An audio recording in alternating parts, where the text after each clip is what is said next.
मिरु दुलाराय बर' फरायसा आफादनिफ्राय बावैसो जानानै थांनाय जे गान्धी जयन्तीजों लोगोसे बड'फा गेजेरारि सालायनाय मावथांखि बेनि दारै जोङो आन्डार 13 जे फुटबल बादायलायनाय बेयो 2 तारिखआव जादोंमोन आरो बेयो गाबोननिफ्राय जे 13 तारिख अक्ट'बर बेनिफ्राय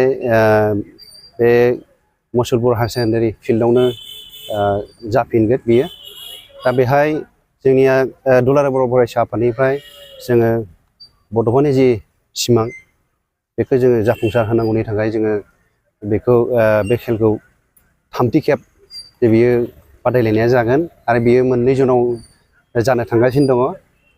मोनसे बाक्सा जन आरो मोनसेया बिश्वनाथ जनाव दा गाबोननिफ्राय जि जागोन बेहाय अल आसामनिफ्राय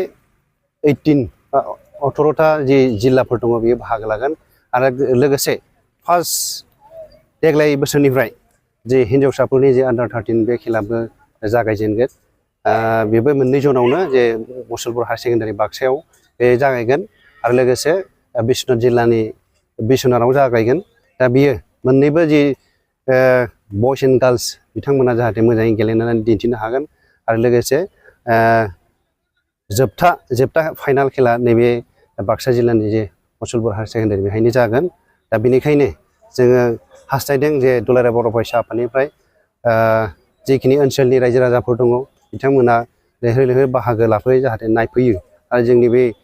खेलजों लोगोसे जोंनि बे आबहावाया जाहाथे मोजाङै आबुं जानो हायो आरो लोगोसे रायजो राजाफोरा मोजाङै जे परिबेसा जे जाहाथे मोजां फैयो आं बेखौनो हास्थायदों आरो लोगोसे बाक्सा जिल्लानिफ्राय जि बिथांमोना फिल्डखौ जिबादि मेहेरगोनाङै बानायगासिनो दं आरो लोगोसे अखा हाबाय थानायनि थाखाय जे बिथांमोना फिल्डखौ जिबादि खालामदों बियो मोजाङै जादों आरो